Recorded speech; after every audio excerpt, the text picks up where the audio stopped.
Alright, so yeah, God first, I have no idea how many different ways I can explain this, but indeed, younglings from my Valley Ridge Academy Hawk slash really anybody of that middle school and early high school age group, and even some late elementary schoolers.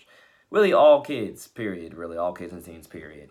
But those are just the particular age groups of which, I guess I always end up surrounding myself with and always end up having the most impact on. But let's get into it, shall we? Younglings. Designed this shirt myself, by the way. And so on. Here's what it is, ladies and gentlemen. So as I was saying, when it comes to the ruling class elite thing, like I say, God bless all political parties, but I can assure you, as I am an independent and a conservative, I can assure you that here's what it is. One of the top things that I have the biggest fear about with our schools is that our schools are negatively being run as absolute garbage filled cesspools of sin.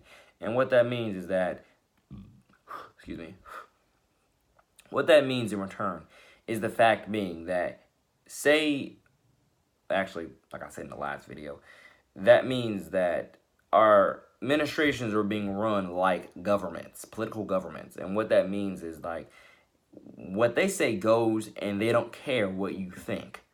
Absolutely. They do not care what you think. I am so sorry that that even exists, but it negatively does.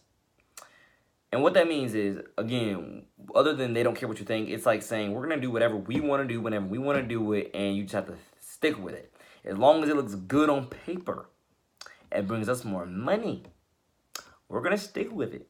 Because all we care about is more money, and so on. Trust me, I'm disgusted with that. Why am I disgusted with that? Because, again, I'm a proud born-again Christian, baptized June 22nd, 2018.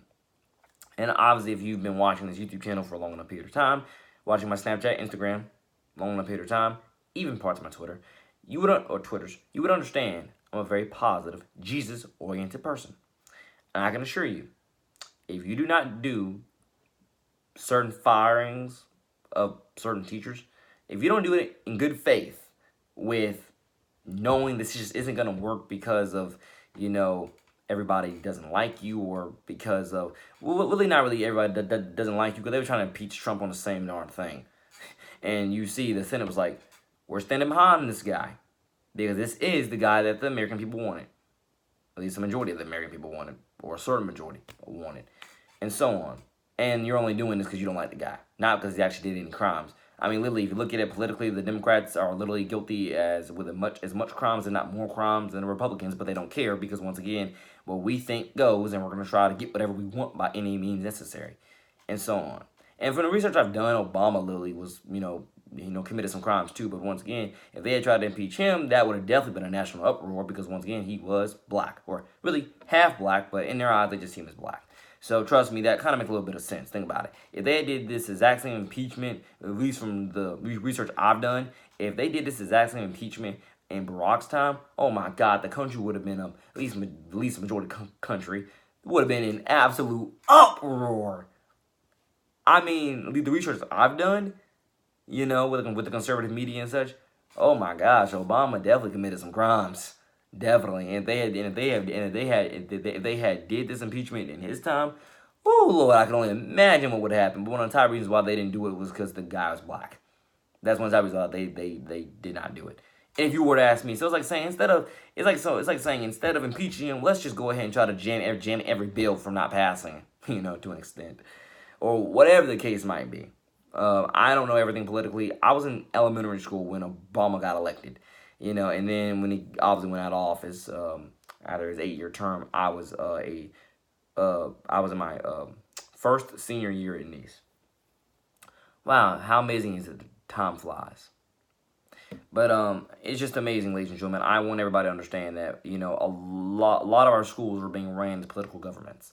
And again, I'm a Barack fan. Don't ever get me wrong. I'm a Barack fan, and a lot of people are. A lot of people that voted for Trump are Barack fans, but they just could not bring themselves to voting for Hillary because of literally all the stuff that, she supposedly definitely did and stood for, and all the stuff that came out of her mouth, and so on. They just couldn't see, because again, I want a female president. Don't ever get me wrong. I want a female president.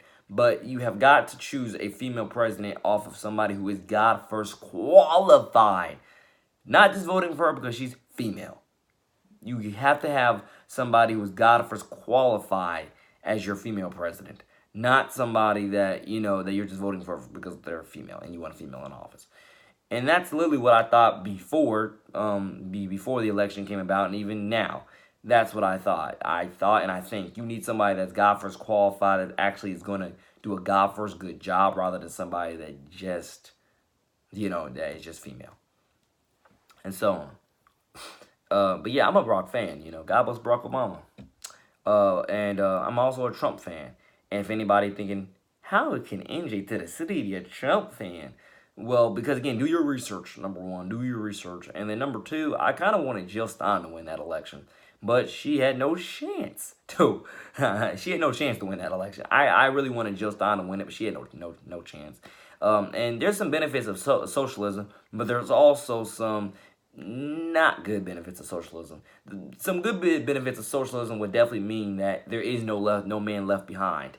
But the bad part about socialism is that kind of means that everybody can get paid for literally sitting on their own couch doing nothing, just watching TV all day to an extent. What that means is that the good part, like I just said, the good part about socialism will be God first, everybody's accounted for, and I guess everybody gets, well, yeah, pretty much what that is.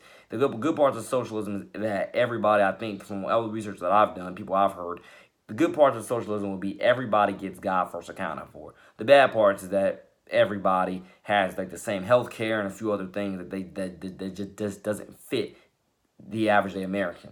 And you got to realize that it'd be good if you could come up with a plan that fit some socialism values and with some conservative values. If you could do that, or socialism versus capitalism, yeah, that would be so much beautiful. So that would be the most beautiful thing in the world. If you could literally, put together some bills, a government where it was catered to like literally slice and dice innovatively both some good parts of capitalism, some good parts of capitalism and social. I think it's possible. You just have to get the right mind in there for it.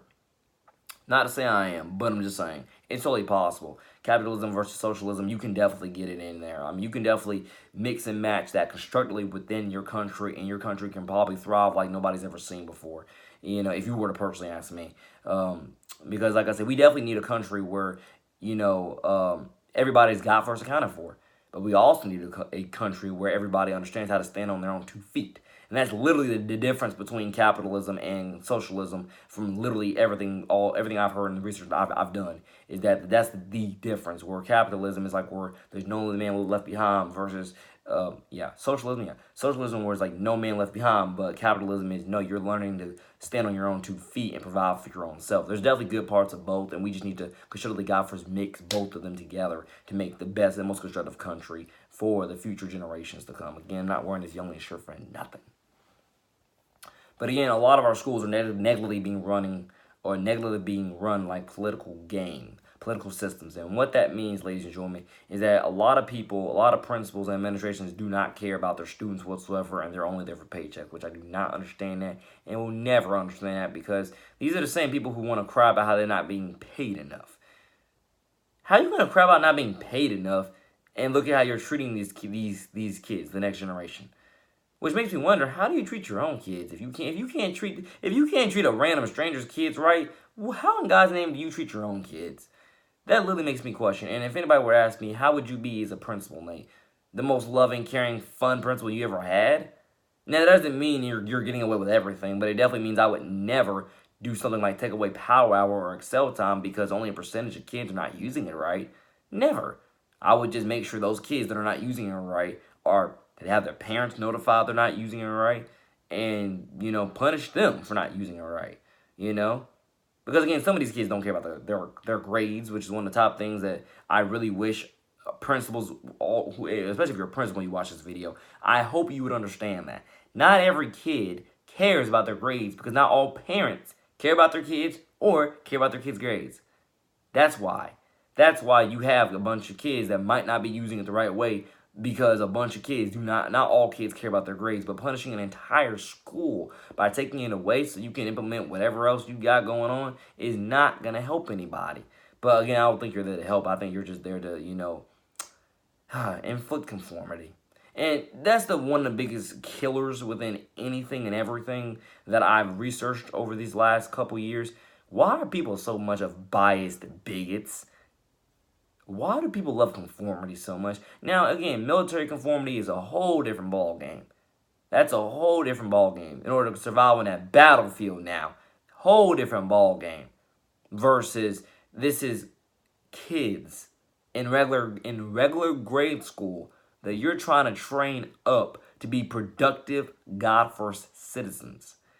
And if not God first, then you're just trying to train them to be productive and constructive citizens who don't get in trouble much and or at all and are always looking forward to helping thy neighbor as thyself. Yeah. I mean, isn't that what character counts is for?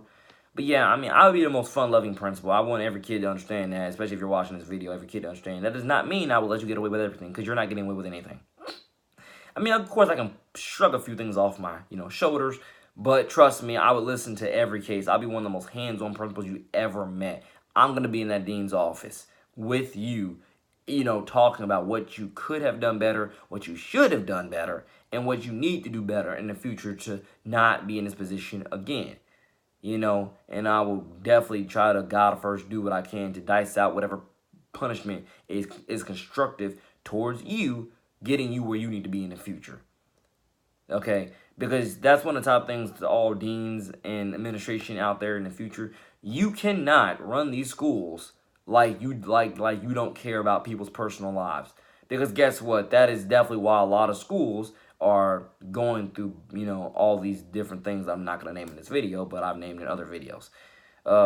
And I just really wish y'all would understand, it's not that hard to run a school. It really isn't. And I mean run it in terms of student happiness is the number one key. Literally, student happiness is the number one key to a school succeeding and thriving beyond belief.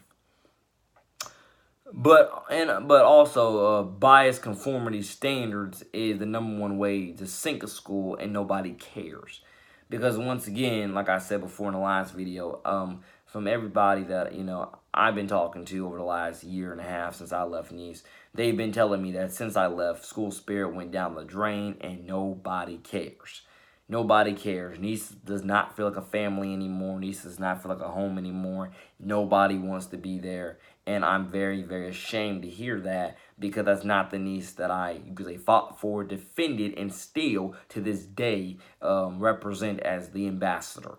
I do not represent that. Nice is family, Nice is home, and that's why I'm hoping to get back there soon enough as a guidance counselor so I can return Nice back to its original founding roots when I was there. Because I can assure you that, and I want anybody out there to understand who watches this video, no matter, especially if you have the power to futurely employ me as such. Sorry, the fly in the room. Especially if you have the future to employ me as such, I can assure you, if you do not employ me because you don't want what I'm saying in your school in terms of student happiness being the number one key, I'm going to tell you this. This is one of two things that's going to happen to you. Your school is either going to continuously fail and everybody hates you, and you probably don't even care about that now. Or two, you're cursing yourself, and you don't even realize it. Or three, which I hope I never do, but I'm just going to sue you. I'm going to tell you that right now, if anybody were to ever watch this of any type of God first importance within the school and education system, if you are in a future position to employ me as a guidance counselor in your school, and you do not do so because you do not want your school to be fixed in terms of student happiness being the number one key to, succeed, I'm going to sue you. And I'm going to make sure you're either out of that, principal seat, or, because if I don't sue you, what I'm going to definitely do is I'm going to do everything in my God first power to make sure everybody knows how much of a fraud of a school you are, and how much of a fraud of an educational system you are, school district. And St. Johns County, I really want St. Johns County to understand that. In the future, I represent you so proudly. And if you don't know or don't believe it, look up and down this YouTube channel. Look on some of my Instagrams. I support you so much. Probably shouldn't, but I do. Because I believe that we can live up to this number one ranking that we have in this state to so many God first lengths and extents. But I'm telling you, if I'm in that position, to be employed as a guidance counselor, and you're in a position to hire me, and you do not, because you don't want student happiness to be number one key, I will expose you for everything that is worth, and you will go down.